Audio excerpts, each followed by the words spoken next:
मसीह में प्यारे भाइयों और बहनों, फिर से आप सबका प्रभु वचन के इस सेवा कार्य में आपका स्वागत है। इस भाग में हम याद करते हैं, प्रेरित चरित्र में लिखा है। पहले हमने संत पौलुस और सीलस के बारे में सुना, जो आगे जैसे हम पढ़ते गए 16वें अध्याय में, जैसे ही संत पौलुस का परिवर्तन साउल से पौलुस बन गए, तो उनको भी बहुत सारी पीड़ाएं झेलनी पड़ी। उसके पहले संत पेतरुस और शिष्य, यीशु के शिष्य पेतरुस और यूहन्ना दोनों यीशु का प्रचार करते गए, किंतु उन पर भी बहुत कुछ उनको भी सहना पड़ा। प्रेरित चरित्र के 4 अध्याय में 3 में हम देख पढ़ते हैं, एक लंगड़े को प्रभु उन्होंने चंगाई दी यीशु के नाम से। वो भिखारी था, एक फाटक पर बैठा हुआ था, लेकिन उसने कहा, सोना चांदी जो भी हो प्रभु के नाम पर दे दो। उन्होंने कहा कि हमारे पास ये कुछ भी नहीं है, हमारे पास जो है वो यीशु के नाम पर हम तुम्हें देते हैं। उन्होंने उस लंगड़े को चंगाई दी, स्वास्थ्य लाभ, उसे हाथ से उठाया और बुलाया, तो वह उसी वक्त उठकर चलने लगा और वो प्रभु की स्तुति गान करने लगा। ये देखकर सदुकी, वो मंदिर के शास्त्री, याजकगण, ये सब बहुत विचलित हो गए, क्रुद्ध हुए, क्रोधित हो गए। यूहन्ना और संत पेतरुस पर उन्होंने अपना गुस्सा उतारा और उस क्रोध में पेतरुस और यूहन्ना को, वो यीशु के बारे में बोल ही रहे थे, किंतु 4 अध्याय में 1 से 4 तक यदि हम पढ़े तो उसमें हमें वो मिलता है उदाहरण, क्योंकि प्रेरित जनता को शिक्षा दे रहे थे, यीशु के साक्षी बन गए। वो यीशु का साक्ष्य, यीशु ने क्या क्या किया, यीशु क्यों मरे, यीशु कैसे, उसके बारे में, और मरने के बाद भी उनका पुनरुत्थान हुआ है। वो मृत ईश्वर नहीं है, मरे हुए में उनकी गिनती नहीं होती। वे फिर से जी उठे, जी उठने के बाद भी कई सारे चमत्कार हुए। मरे हुए लोग यीशु सहित, यीशु के साथ स्वर्ग में ले जाए गए। यीशु उनको लेकर गए अपने साथ, कई सारे मरे हुए लोगों को। तब यीशु जैसे स्वर्ग में गए तो खाली हाथ नहीं गए। उन मृतकों को जो मरे पड़े थे, कई सालों से, वर्षों से शैतान के चंगुल से छुड़ाया और उन्हें भी अपने साथ स्वर्ग में लेकर गए। हालेलुया। यीशु के पुनरागमन पर ऐसे ही होगा, वो हमें भी अपने साथ ले जाएंगे उठाकर। हालेलुया। नीले आसमान के पार जाएंगे, मेरा यीशु रहता वहाँ। हम मिलेंगे बादलों पर, देखेगा सारा जहाँ। यीशु हमें मिलेंगे, हम यीशु को मिलेंगे, सब देखते रह जाएंगे। यही इसकी सुंदरता है। और इस यीशु के मिलन के लिए ही यीशु ने कहा कि आज जब तुम संसार में हो, मेरा गुणगान करो, मेरे नाम की गवाही दो, साक्षी बनो। यूहन्ना और पतरुस यीशु के शिष्य थे। पेतरुस और यूहन्ना जैसे ही निकले तो उन्होंने प्रचार किया, कई लोग सुन रहे थे, कई लोग, और जो बड़ी जगह में, बड़े बड़े मंदिर में बैठे हुए थे, जिनको कि यीशु के बारे में सुनना नहीं है, सिर्फ ईश्वर परमेश्वर, पुराने विधान में जो लिखा हुआ है, विधि लिखित जैसे पुराने विधान के जो आज्ञाएं थी, उतना ही उनको चाहिए था, यीशु के बारे में नहीं। यीशु कोई ईश्वर नहीं है। लेकिन वे साक्ष्य देते गए, वे रुके नहीं, किंतु उनको भी बंदी गृह में डाल दिया। संध्या होते ही उन्होंने कई लोगों को चमत्कार के लिए प्रचार किया पुनरुत्थान के बारे में। और संध्या हो चली थी। 3 वाक्य, प्रेरित चरित्र 4 अध्याय 3 वाक्य, संध्या हो चली थी, इसलिए उन्होंने उनको गिरफ्तार कर रात भर के लिए बंदी गृह में डाल दिया। रातों उनको संध्या के समय, इवनिंग टाइम या जो शाम के समय उनको उठा लिया, बंदी बना कर ले गए, उनको रात भर जेल में बंद रखा। तब भी शायद वे भी कैसे सोएंगे वहाँ पर, क्योंकि वो सोने की जगह थोड़ी होती है जेल में। ऐसे कई साल कई दिन गुजरने के बाद शायद आपको नींद आएगी या आती होंगी कैदियों को। वे भी अपना गुनाह सोचकर शायद उनको भी मन में ग्लानि होती होगी, मन में उनको मन खाता होगा और गुनाह किया है बड़े बड़े। उनको भी समझ में नहीं आता होगा कि ये मेरे से कैसे हुआ, ये मैंने क्या किया, और ये मैं ऐसा इतना घिनौना कार्य करने वाली व्यक्ति हूँ। क्या मैं ऐसा कर सकता हूँ? मैंने क्यों किया? नहीं करना चाहिए था। उनको भी पछतावा होता होगा, या तो उनको भी बहुत बुरा लगता होगा, उनका मन नहीं मानता होगा। ऐसे अक्सर कईयों के साथ होता है जो बेवजह अंदर बंदी गृह में रहते, वे और जो गुनाह करके जाते हैं, दोनों को वैसे ही पछतावा होता है। मैं क्यों फंस गया, कैसे मैं फंस गई, ऐसे मैंने तो कुछ किया ही नहीं था, बेवजह मुझे उन्होंने यहाँ पकड़ा और अंदर डाल दिया, मेरे पर इल्ज़ाम डाला है। हम उसके भागी नहीं थे, हमने कुछ गुनाह किया ही नहीं। लेकिन संत पौलुस और संत सीलस का, उन्होंने अपना रास्ता ढूंढा, ईश्वर की स्तुति की, और वो अगले ही दिन शायद स्तुति करते करते वहाँ से निकल गए। ईश्वर ने उनको छुड़ा लिया। यहाँ पेतरुस और योहन को उन्होंने रात भर बंदी बना कर रखा। किस लिए? केवल यीशु का नाम लेने के लिए, यीशु का नाम बोलने के लिए।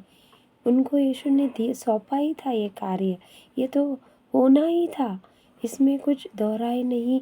कोई भी ऐसे छुपने छुपाने वाली बात ही नहीं थी कि यीशु ने यदि चुना है, तुमको करना ही है, तुमको कहना ही है, तुम कहते ही जाओगे। भले कोई सुने, भले तुम्हारा वीडियो कोई देखे, भले तुम्हें कोई लाइक करे या ना करे, भले तुम्हारा वीडियो किसी को पसंद आए या ना आए, कोई यदि नाचता है, गाता है, थिड़कता है, कुछ बंकस या मजाक मस्ती करते, तो वे लोग उसे फॉरवर्ड करते जाते हैं। किंतु ईश्वर का कार्य, ईश्वर के वचन के जब कोई गुणगान करते हैं, ईश्वर के साक्ष्य देते हैं, तो उस कोई फॉरवर्ड करना नहीं चाहता, उसे कोई लाइक करना नहीं चाहता, उसे कोई सब्सक्राइब करके उसे बढ़ावा देना नहीं चाहता, उसे कोई उस कार्य में मदद करना नहीं चाहता। ये शैतान ऐसे ही करता है। शैतान के अलग अलग तरीके हैं हमें रोकने के, रास्ता रोकने के। किंतु एक बार यदि आप प्रभु के राह पर चल पड़ोगे तो आपको कोई नहीं रोक सकता। Hallelujah, hallelujah. और वही हुआ संत योहन और संत पेतरुस के साथ। उनको बंदी बनाया। अगले दिन उनको सभागृह के सामने, जहाँ सब याजक शासक बैठे हुए थे, सदुकी बैठे हुए थे, नियम के पंडित बैठे हुए थे, उनके साथ सभा बुलाई गई इन पर न्याय करने के लिए। कौन है, क्यों कर रहे हैं, कौन है, ईसा के बारे में तुम प्रचार, तुम गलत कर रहे हो, तुम्हें नहीं करना चाहिए, तुम लोगों को भड़का रहे हो, बहका रहे हो। वो बहुत बहुत क्रुद्ध हुए उन पर। शायद उन्होंने बहुत और भी मुकदमा चलाने की वे कोशिश भी करते होंगे, या उन्होंने वैसे भी उन पर किया, किंतु कुछ भी नहीं हुआ। वहाँ लोग उनमें विश्वास करने लगे। चौथे वाक्य में जिन्होंने उनका प्रवचन सुना था, उनमें बहुतों ने विश्वास किया। पुरुषों की संख्या अब लगभग 5,000 तक पहुंच गई। देखिए, वे प्रचार कर रहे थे, लोगों ने विरोध किया, उनको नहीं सराहा, किंतु उनका प्रवचन सुनकर, उनकी साक्ष्य यीशु के बारे में, उनके जो वचन गवाही सुनते हुए कि यीशु मृतकों में से जी उठा, पुनरुत्थान हुआ यीशु का, और वो आकाश में, स्वर्ग में ईश्वर के पास पिता परमेश्वर के साथ बैठे हैं, दाहिने उनके विराजमान है।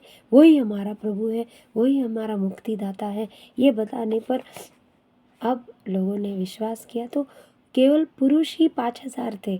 5,000 पुरुषों ने पहले विश्वास किया, उनकी संख्या। Hallelujah, hallelujah. दूसरे दिन महासभा बुलाई गई यरूशलेम में। अपने लोगों का स्वागत अपने ही गिरजा में, अपने ही रहते जगह पर नहीं होता। कई बार नबियों का भी स्वागत नहीं किया गया, उन पर भी उंगली उठाई। यीशु का भी आसानी से स्वागत नहीं किया गया, उन पर भी उंगली उठाई। यीशु ने कहा कि चुने हुए और जो भी यीशु के बुलाए गए हैं, उनको अपने ही गांव, अपने ही शहर, अपने ही लोग उनको ठुकराएंगे। यीशु को स्वयं ठुकराया, उनके लोगों ने, उनके ही रिश्तेदार, उनके ही जो उनको देखा था, जिन्होंने पलते बड़े होते हुए, उन्होंने ही उन पर संदेह किया। ऐसे अक्सर हमारे साथ भी होता है, हमें भी लोग कई बार अकेला छोड़ देते हैं, क्योंकि हम यीशु में विश्वास करने लगते हैं, क्योंकि हम यीशु का कार्य करते हैं। उनको अच्छा नहीं लगता, क्यों नहीं लगता पता नहीं। तुम भी करो, तुम भी तो यीशु का नाम लेते हो, तुम भी तो परम प्रसाद ग्रहण करते हो, तुम भी तो मिसा में जाते हो। क्या किया हमने? तो थोड़ा कुछ और अलग किया। जो ईश्वर ने हमारे मुख में अपनी वाणी दी, हमने वही बोलना शुरू किया, कुछ अलग नहीं किया है। उससे ईश्वर की महिमा हो रही है और ईश्वर स्वयं अपने कार्य करते हैं। आगे पढ़ते हैं कि उनको बाधाएं हुई, उनको तकलीफ़ें आई, ईसा का नाम जो वो लेते गए।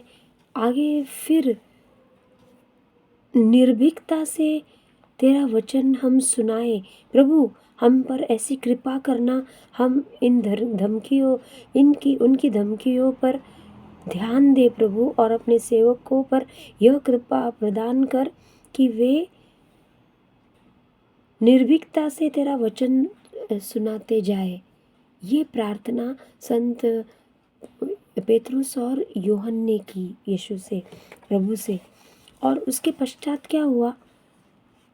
तू अपना हाथ बढ़ाकर अपने परम पावन सेवक ईसा के नाम पर स्वास्थ्य लाभ, चिन्ह तथा चमत्कार प्रदान होने दे प्रभु।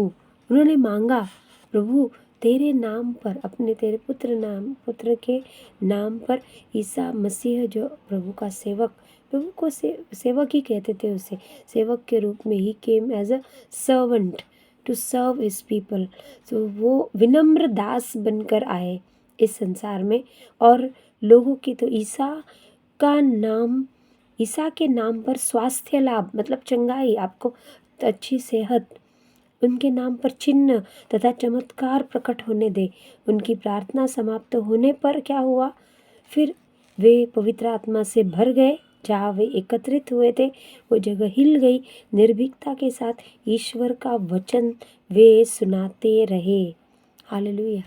वे आत्मा से परिपूर्ण हो गए, भरपूर हो गए, आत्मा से भर गए, और यीशु के बारे में उन्होंने और भी बोलना शुरू किया। बोलते गए, प्रेरित बड़े सामर्थ्य से प्रभु ईसा के पुनरुत्थान का साक्ष्य देते रहे थे, और उन सबों पर बड़ी कृपा बनी रहती थी। यीशु के नाम के साक्ष्य देने पर कोई दंड आज्ञा नहीं है, कोई दंड नहीं मिलने वाला, कोई आपको फांसी पर नहीं चढ़ाएगा, कुछ बुरा नहीं होगा। कोई ईश्वर की कृपा हम पर बनी रहती है। यीशु का साक्ष्य देने पर, यीशु की गवाही देने पर, किसी के साथ अच्छा हुआ, किसी के साथ कुछ हुआ, यीशु ने, प्रभु ने कुछ अच्छा काम किया आपके जीवन में, स्वयं मेरे जीवन में, हमारे अपने निजी ज़िंदगी में, जो भी कुछ अच्छे कार्य ईश्वर ने किए, जो कुछ हमें दिया है, हमारे पास है, यदि हम ईश्वर को सौंप कर, ईश्वर ने दिया हुआ है, ये ईश्वर ने किया, अपनी बड़ाई नहीं करते हुए, ये ईश्वर का दिया हुआ मेरे पास है, ईश्वर के दिए हुए बच्चे हैं, ईश्वर की दी हुई धन दौलत है। बहुत कम लोग ऐसे आंकते हैं, ऐसे बोल पाते हैं इस प्रकार से, ईश्वर का दिया हुआ मेरे पास सब कुछ है। मैंने मेहनत की, कोशिश की, किंतु ईश्वर के आशीष के बगैर ये नहीं हो पाता। तब ईश्वर ने दिया है, तब आपके घर में भरपूर है, आपको खाने के लिए या रहने के लिए, जो कुछ भी है, सारे आशीष जो आपको मिल रहे हैं, जो आप सोच पर कर भी शायद आपसे नहीं हो पाता। Hallelujah, hallelujah, hallelujah. कई लोग कहते हैं महीने के आखिर में 50,000 कमाते हैं, फिर भी महीने के आखिर में कुछ नहीं बचता, सब खत्म हो जाता है, ये बिल, वो बिल, ये वो। तब उस पर प्रभु का आशीष नहीं है, आप ऐसे ही उंडेल रहे हो, पैसे उड़ा रहे हो, आपके पास नहीं बचता, मतलब आपने वो प्रभु को समर्पित नहीं किया। उसमें से प्रभु को जो देना है, या प्रभु के नाम की महिमा, प्रभु ने आपको दिया, प्रभु ने दिया है, इस प्रकार यदि कहेंगे ईश्वर का दिया हुआ है, तो वो आशीष और उस पर कृपा बनी रहेगी। वो है प्रभु के नाम की साक्ष्य जो आप देते हैं, और तब उस पर आया हुआ पैसा, आई हुई आपकी जो सैलरी है, आपकी तनख्वाह है, उस पर आशीष बना रहेगा। Hallelujah, hallelujah.